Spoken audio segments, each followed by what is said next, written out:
Hey guys, Brent Build Show. In the studio, we're going to talk about federal moldings. And remember, last time we talked about some theory. I'm going to show you the difference between moldings. I'm going to talk about how you build up moldings yourself, all today on the Build Show. Okay, so we're in the studio talking about federal moldings, right? Federal versus Georgian is sometimes the best way to see the difference. Now, what I've done here is I've taken our window. This is our mock window. I've left the Georgian casings up on this side, and I've cut it in half, put the federal casings here.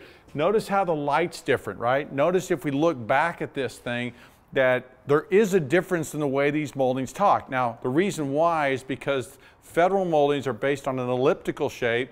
Georgian moldings are based on a round shape. Georgian moldings tend to project more. Federal moldings tend to sit back. They're daintier, they're lighter, and I'm going to show you why that is. Also want to remind you that our cornices, right? In the Georgian era, the cornices come out at a 45-degree angle. In the federal period, they come out at a steeper angle. And we're going to build a door header over this door right here today, and we're going to talk about, and you're going to see the dramatic difference between these. Now, really, all you're really doing is trying to get moldings right? You're trying to put these things together so that they make sense. Now, I showed you just here are two, moldings, right? These are a little bit bigger than those door casings that we have, window casings. But you'll see that the difference, right, between these moldings and how this is cut away and this projects out, right? That's really, okay, the key difference on these federal moldings is they are lighter and daintier. Here, let me give you a quick example. This is the last time we built that little chair rail back there. I made it up with these moldings, right? We've got a bead in the bottom, and I picked this molding here, which was from the Windsor collection. By the way, shout out to Windsor and Kukin Brothers. These are their moldings, right, that I'm using to build these things, right? Those guys have a collection of classical moldings, and they get it, right? So I'm using all of their moldings. But this is the way we built that up. Now, notice what I'm going to do here. I'm going to put on a different little back band on these moldings, and I'm going to change the character of these moldings, right? Now it's a little Georgian chair rail, right? And if I did this, put this one on here, now it's a federal chair rail, right? Now, what's happening? What am I doing? I'm playing with the shapes of these moldings, and one of the things I want you guys to be able to do as master builders is to pick moldings. Now, what I do oftentimes in lumber yards when I don't have moldings that I like is I will cut and pick and choose shapes to start putting moldings together. This is a good example. This is the federal chair rail from Windsor. I needed a cap molding on my federal door header. I basically cut off, right, and picked out this molding. I can't see it right now, but basically I've cut that molding off, right, in order to make a better header molding. So we're going to be playing with moldings today. So remember from last week we are talking about the differences between Georgian and federal. The differences are size, right? That the scale of the molding shrinks down. We talked about shape, and we just talked about some of the shapes here, how the shape really helps define what these moldings look like, how they communicate in the wall, right? And then we talked about decoration, the inventiveness, right? Here is an example of some chair rails we built for a job, a federal style chair rail where we're really you see this kind of dainty decoration, right? Which, if I held this up against the wall back there, you probably wouldn't see it very well. You just see soft shadow lines. Same thing here with this chip carving. But notice the shape of these moldings, right? We've got these egg-shaped, elliptical-shaped, beaded, heavily beaded things that appear soft and dainty. So, size, shape, and then that creative, inventive decoration, right? Now, what we're going to do today is we're going to build this door header over this door. And I left the Georgian side up, right? Now, talked about cross-setted corners, right? If you look in the Traditional American Rooms book, there's a door header in the federal parlor, okay, that has the cross-setted corners and another one that steps down. So this is a double cross-setted corner, right? And so what we're going to do is we're going to make this our double cross-setted corner, right? I took this federal casing, this is a Kukin casing, I ripped off the back band on the back side. I kicked it out a little bit, right? And we did the same thing on the leg going up, right? So we've got our header piece, right? The next piece is, or we've got our architrave, right? The next piece is the frieze and the cornice above. Now, if we go back to that picture, look at this double cross-headed corner, right? We see this exaggerated frieze and our cornice above. So we are going to make our frieze and our cornice here on this header, right? So we're kind of taking the past, learning from the past, and I'm just going to show you how we made this. Now, my frieze, okay, in this thing is quite large, probably 7 inches, right?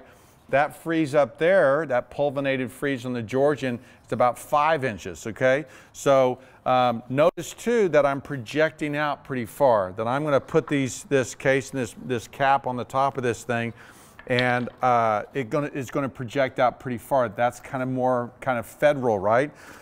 If we look back at this cornice, right, at the blue room that I showed you, you have your cimation, corona, this fluted soffit, right, where it projects out. We talked about that 60-degree angle, and then on a bed mold back here. So the organization is still the same, but in the federal style, in mantles, in door headers, in crown, you see that projection, right, where these things kind of move out. So that's what we're doing here. Now, I made these moldings, okay, again, the Kukin and the Windsor lines, I made these moldings. Now, this is the back band for the federal casing at the classical colonial casing that we use from Windsor, right? This was an historic molding that we found from a house in Charleston, South Carolina. This is the back band, right? Well, what I did was I needed a bed mold under here. I needed my bed mold right there. This top part of this has too much fascia, so I just ripped that down, right? So I ripped it down and made it this. Now it's a pretty little bed mold. It's a supporting molding. Remember that bed molds are supporting moldings. They have strength. So that's what's there. It projects out. And then I took this chair rail, and it was too much for me, so I ripped off the bottom of it, right, to create this. And that's my cap piece, right? So here's my cap. I'm going to put it on there. Let me show you what I'm going to do here, right? Is if I put this casing up here, okay, or that little crown piece up here, I get a nice little fillet right here that's really pretty. If I pull it down a little bit more, I get a little soffit underneath there, right? So I'm just playing around with it. I actually like it with a little bit of a soffit. So this piece, depending on where I slide it, right, is gonna have a different effect. I'm gonna pull it down about 1/8 of an inch to give me a little soffit, and just gonna pop this in real quick. Right, so now I've got my full header, right?